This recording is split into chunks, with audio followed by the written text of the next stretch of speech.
కానీ ఏ రకంగా మెటిక్యులస్గా డిజైన్ చేయించవచ్చో మంచి సాంకేతిక నైపుణ్యం ఉన్న ఆర్కిటెక్ట్స్తో కొన్ని డిజైన్ చేసినాం. ఇక్కడ డిజైన్స్ కూడా మేము ముందర డిస్ప్లే చేసినాం. వాటిని చూసుకోవడం ఇట్లనే కట్టాలనే నిబంధన లేదు, కానీ ఎట్లా కట్టుకుంటే బాగుంటుందో కూడా ఒక మోడల్ హౌస్ ప్రతి మండల కేంద్రంలో నిర్మించాలని నిర్ణయం తీసుకున్నాం.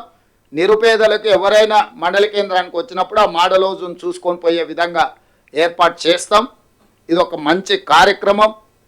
మిడ్మానేరు ప్రాంతానికి కేసీఆర్ గారు అల్లుడు సిరిసిల్ల రాజన్న వేములవాడ పోయినప్పుడు మాట ఇచ్చిండు, మీ ముప్పు గ్రామాల అల్లుడే ముఖ్యమంత్రి అయ్యాడు, మీకు ఇస్తున్నాం ఇండ్లు అని. ఇవ్వలే, కానీ నేను ఇచ్చిన 5,000 ఇండ్లు మన పోయి.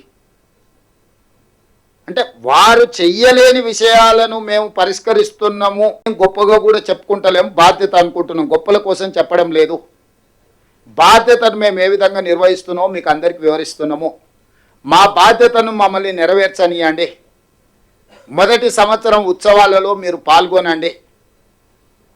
వారికి ఈ వేదిక మీద నుంచి పొన్నం ప్రభాకర్ గారికి సూచన చేస్తున్న ప్రోటోకాల్ ఆఫీసర్స్ కూడా కల్వకుంట్ల చంద్రశేఖరరావు గారు సమయం తీసుకొని ప్రధాన ప్రతిపక్ష నాయకుడు, అదేవిధంగా భారతీయ జనతా పార్టీ అధ్యక్షుడు కేంద్ర మంత్రి కిషన్ రెడ్డి గారికి, బండి సంజయ్ గారికి, ప్రత్యేకంగా పొన్నం ప్రభాకర్ గారే ప్రోటోకాల్ ఇన్ఛార్జ్ కింద మినిస్టర్గా వారు వెళ్ళి వారికి ప్రత్యేకంగా ఆహ్వాన లేఖలు అందించి ఈ కార్యక్రమంలో పాల్గొని, ఎందుకంటే ఈ పండుగ అందరి పండుగ, ఇది ఒక కాంగ్రెస్ పార్టీదో ఇంకోరిదో కాదు.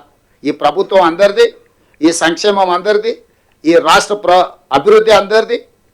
ఇందులో అందరూ భాగస్వాములు కావాలి, అందరినీ భాగస్వాములు కావాలని నేను పిలుస్తున్న 7, 8, 9 తారీఖుల్లో ఈ సచివాలయ ప్రాంగణం, నెక్లెస్ రోడ్డు, బుద్ధ పూర్ణిమ ప్రాంతం, ఇదంతా కూడా కంప్లీట్గా తెలంగాణ సంబరాలు జరుగుతాయి.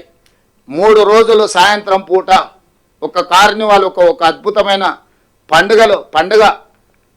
పండుగ వాతావరణాన్ని ఇక్కడ ఉప ముఖ్యమంత్రి బట్టి విక్రమార్క గారి నేతృత్వంలో తెలంగాణ కవులు, కళాకారులు, తెలంగాణ సంస్కృతి, తెలంగాణ పిండి వంటలు, మహిళా సంఘాల గ్రూపులు, ఇవన్నీ కూడా ఈ ప్రాంతానికి ప్రతిరోజు సాయంత్రము ఒక మంచి వాతావరణం. ఒక వనభోజనాలకు వెళ్ళినప్పుడు మనం ఎట్లాంటి వాతావరణం ఉంటుందో, ఒక బోనాల పండుగ, బతుకమ్మ పండుగ చేసుకున్నప్పుడు ఎట్లుంటుందో, దసరా పండుగకు జమ్మికి వెళ్తే ఏ విధంగా మన అందరం కలుసుకుంటామో అట్లాంటి వాతావరణం హైదరాబాదు నగరం నడిబొడ్డున సచివాలయం ముందల నెక్లెస్ రోడ్లో 7, 8, 9 అద్భుతమైన సాంస్కృతిక సాంప్రదాయబద్ధమైన కార్యక్రమాలు సాయంత్రం పూట ఉంటాయి. అందరూ ఆహ్వానితులే, తెలంగాణ వాళ్ళే కాదు, ఇతర రాష్ట్రాలు, ఇతర దేశాల వాళ్ళు కూడా మన సంస్కృతిని, సాంప్రదాయాలను, మన పిండి వంటల రుచులను చూడడానికి ఇక్కడికి రావచ్చు. ఒక గణేష్ నిమజ్జనం జరిగినప్పుడు ఇక్కడ ఎట్లాంటి వాతావరణం ఉంటుందో అట్లాంటి వాతావరణం ట్యాంక్ బండ్ మీద ఉండాలి అని, మనందరం కలిసి పండుగ చేసుకోవాలని, ఈ పండుగ అందరిది, పండుగలో అందరూ పాల్గొనాలి, ఇంక్లూడింగ్ మీడియా మిత్రులు కూడా. మీరు కూడా మీ కుటుంబాలతో వచ్చి సాయంత్రం పూట కొంత సమయం కుటుంబానికి ఇవ్వండి. ఎప్పుడు ఉద్యోగం చేసుడు, స్క్రోలింగ్లు పెట్టుడు, బ్రేకింగ్ న్యూస్లు పెట్టుడు, ఈ టెన్షన్ నుంచి కొంత బయటపడండి. ఎప్పుడు టెన్షన్లు ఉంటే ఆరోగ్యం తొందరగా దెబ్బతింటుంది.